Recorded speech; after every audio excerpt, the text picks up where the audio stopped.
Hi everyone, this is Smriti Mishra from BrandWagon Online, and today I have with me Vineeta Singh, who is the CEO and co-founder of Sugar Cosmetics. Hi Vineeta. Hi Smriti, and looking forward to our chat. We've spoken before. Yes, Very yes, excited we about have. meeting in person. Same here, absolutely. So Vineeta, without taking much of your time, we'll quickly dive into the set of questions. My first question to you would be, you have primarily been digital first brands. So how has the pandemic impacted your business, and what is the kind of revenue growth that you've seen? So the last 2 years have been very interesting for us. Of course, makeup as a category was slowing down because of the pandemic, because women were stepping out lesser. But Sugar as a brand continued to gain market share. So over the last 2 years, we've actually more than doubled our revenue, Right. and we've continued to add shelf space because we realized that it was a good opportunity. When the other brands were exiting retail, it would be easier to put your foot in the door Right. than in better times. So we continued to grow shelf space. We're now available in more than 30,000 stores.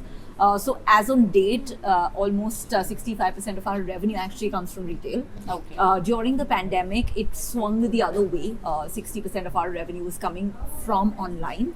So that's, I think, one of the best things about our journey has been that we are an omni-channel brand. We're digital first in terms of discovery, but in terms of availability, we're omni-channel.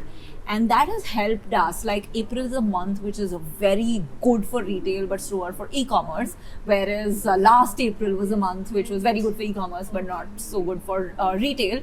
And in both the scenarios, because of our channel mix being so diverse, we didn't really struggle with having concerns on growth slowing down. Right. So, coming back to what you just said, makeup as a category is more touch and feel, right? So, how has online changed that? Do you see this trend continuing in the future as well? Yeah. So, there are two parts to what make makeup a category which was very, very retail friendly. The first part is actually the education. Right. So, India is still a young, nascent beauty market, especially for cosmetics. And for women, that learning how to wear makeup was a very important part of the consumption and purchase of makeup. So they would first learn how to wear a winged eyeliner, then they would buy an eyeliner. They would learn how to contour, then they would buy a contouring kit, right? Now that entire education has been happening for eons in stores, and that's what the legacy brands do. Now, what Sugar's done over the last 5 to 6 years is move that entire conversation digitally. And I think there digital has come in really handy, because on YouTube, Instagram, beauty is one of the highest engagement, highest watched categories, not just in English, but even in regional languages.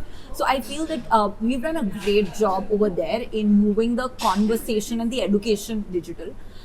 In terms of the testing before buying, we've tried a lot of AR, and getting women to see pictures of makeup on different skin tones, not just the fairest of skin tones, so that they know how it look on them. And while it has really worked, I do feel that retail is retail is a channel that in India will continue to dominate in the next 10 years. So as a company, in terms of where the consumption and purchase happens, we're actually very long on retail. So we will continue to grow in this pro distribution, because we do feel that as a young brand, you're already getting them to try something new by buying you. You don't want them to force them to only buy you online. Right. So we're happy to be an omni-channel brand, while the discovery will continue to primarily happen digitally. Right. And now, as gradually things have begun opening up, stores have begun opening up, do you expect more of your sales to come from retail channels or online? Yeah. So in this FY23, we're expecting almost 70% of our business will come from retail. This will include our own stores, of course. So D2C is an integrated experience for our Sugar app and our Sugar stores, where you get the same experience whether you're shopping online or offline. We're going to soon open our 100th store. Okay. And so that D2C part of our business, which is direct to consumer, will continue to also be an omni-channel experience. So overall, at the company level, almost 70% of our business will come from retail. Right. And the other thing I wanted to understand is currently where is most of the sales coming in from? As in, is it tier 1, tier 2, or how It's actually during the pandemic. It's a very lucky time for most young brands because tier 2, tier 3 consumers also started shopping online, and they started discovering brands online. So we now have seen almost 60% of our business come outside of tier 1. Okay. And which is great because we do feel that you have to scale to really meaningfully compete with the largest brand in the ecosystem. You have to be available in the smallest of cities, and that's the kind of distribution reach we're now building. Right. And as you just mentioned that retail is coming up in a big way. So what are your expansion plans on the offline front? So we are actually going to double our footprint. We're in about 30,000 stores at the moment. We plan to grow that to about 60,000. So very aggressive expansion plans. We're available on all modern trade channels. Like I mentioned, we are opening our 100th store, and we will be opening probably another 50 stores over the next 12 to 15 months. So very aggressive. More than doubling distribution is our internal benchmark that we've set for ourselves for the next 12 to 15 months. Right.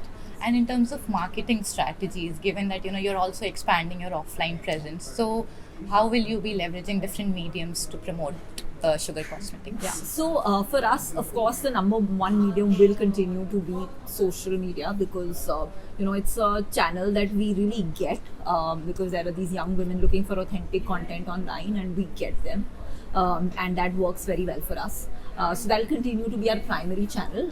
But over the last 6 months, we've also dabbled in television advertising. The results have been fantastic because at the end of the day, when you go beyond metros and tier 1, there is no option but to be on television, and television works great. So that's something that we've tried out, and we will continue to have like a fair media mix of digital and traditional media, with these two being the primary focus. Right. Okay. One last thing is that you are there in the skincare category as well, if I'm not wrong, right? So currently, what is the share of skincare category? We've actually recently acquired a brand, N Beauty, and we figured that the consumer was the same, but sugar stands for like a fun, playful, rebellious brand, which is not very what you were looking for in skincare. Which is why we acquired N. Okay. But overall, at the company level, skincare is still like less than 5% of our business. So we're more cosmetics focused, and that's what we want to be. We'd rather be, number one in our category than be in too many categories at rank 5 or 6. Right. And going forward, what are the plans for Sugar Cosmetics? So, like I mentioned, expansion, global expansion. We launched in Middle East recently. It's doing phenomenally well. Okay. And US is a great market for us. So we've just launched in Nepal. So continue expansion, global as well as domestic, and doubling the revenue. That's the plan for the next 12 months. Right. Since you just mentioned about the international markets, what is their contribution in the business? International currently is about 7 to 8%, and it will continue to stay under 10% for us because we're growing our India business very fast as well. But it's important to be a global brand. I feel that the idea of a brand from India going global is very empowering, and our team loves it. So that's why it's important for us to keep adding countries. We will focus more on them maybe once we've slowed down our trajectory in India, but not right now. Are you also looking at any other country in terms of expansion? So we're getting a lot of requests from a lot of countries, from South Africa to Southeast Asia, Europe. So we are talking to them, Africa. It's just that we have to figure out where the fit is there. At least 30-40% of our SKUs should be relevant to that market because we're not at a place where we want to build for another market yet. Middle East and US were great because there was a natural fit in terms of skin tones, weather condition. US again with the South Asian audience there. In the other countries, there'll be some work that'll be required to be done, which we're right now not ready to put in. So we'll just wait for the right timing to do that more seriously. But as of now, we have a lot of incoming requests because social media is global, right? So we do get a lot of requests, and we figure out where the fit is the most and then prioritize them accordingly. All right. Thank you, Vineeta, Okay, so much for nice speaking talking to you. Thank you.